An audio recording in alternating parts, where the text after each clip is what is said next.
सोचना और मंथन करना होगा अगर रुझान इसी तरीके से आगे बढ़ते हैं। बीएमसी की 68 सीटों पर बीजेपी के उम्मीदवार आगे चल रहे, बीजेपी प्लस आगे चल रही है, ये बड़ी खबर। शिवसेना उद्धव गुट 42 सीटों पर आगे है, कांग्रेस उम्मीदवारों को 11 और अन्य को 6 सीटों पर बढ़त मिलती हुई इस वक्त दिखाई दे रही है। तो ये बड़ी खबर, बीएमसी की 127 सीटों के रुझान आ गए हैं, जिसमें 68 सीटों पर बीजेपी आगे चल रही है, ये बड़ी खबर। और आपको ये भी बता दें कि बहुमत का आंकड़ा 114 है, जिससे अभी तमाम दल दूर है। अतुल का फटाफट से रुख कर लेते हैं। अतुल, अंधेरी से क्या अपडेट वहां से और आसपास के कुछ और वार्ड्स की बात भी बताएं।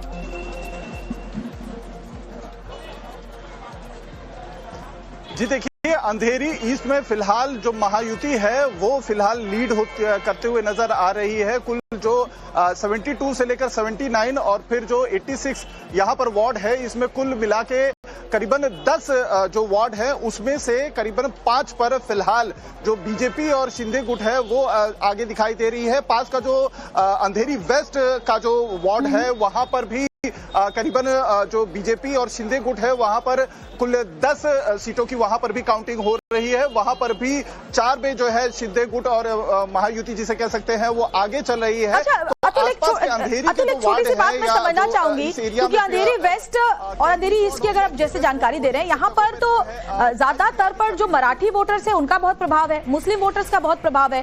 तो ये किस तरफ इशारा कर रहा है? मतलब मराठी वोटर्स और मुस्लिम वोटर्स ने भी यहाँ पर महायुति पर विश्वास जताया है।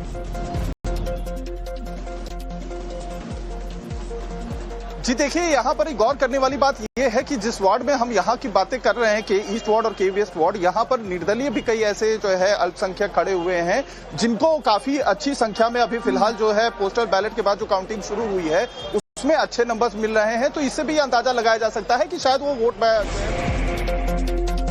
जी। इस बीच एक और बड़ी खबर सामने आ रही है। बीएमसी में बीजेपी को अकेले 50 सीटों पर लीड है, शिवसेना शिंदे गुट को 18 सीटों पर बढ़त मिली है, यानी बीजेपी के उम्मीदवारों पर सबसे ज्यादा विश्वास जताया है जनता ने। और सबसे बड़ी बात आपको चलिए आंकड़े भी क्योंकि बताती चलूं तो बीजेपी ने 137 सीटों पर अपने उम्मीदवार उतारे थे, तो कुल 227 सीटों पर।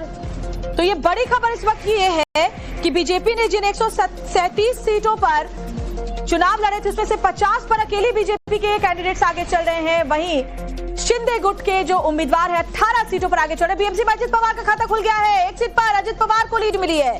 तो एनसीपी अजित पवार 94 सीटों पर उन्होंने अपने कैंडिडेट्स उतारे थे, एक सीट पर फिलहाल खाता खुलता हुआ नजर आ रहा है जिनके उनके उम्मीदवार आगे चल रहे हैं। हालांकि शुरुआती रुझान है।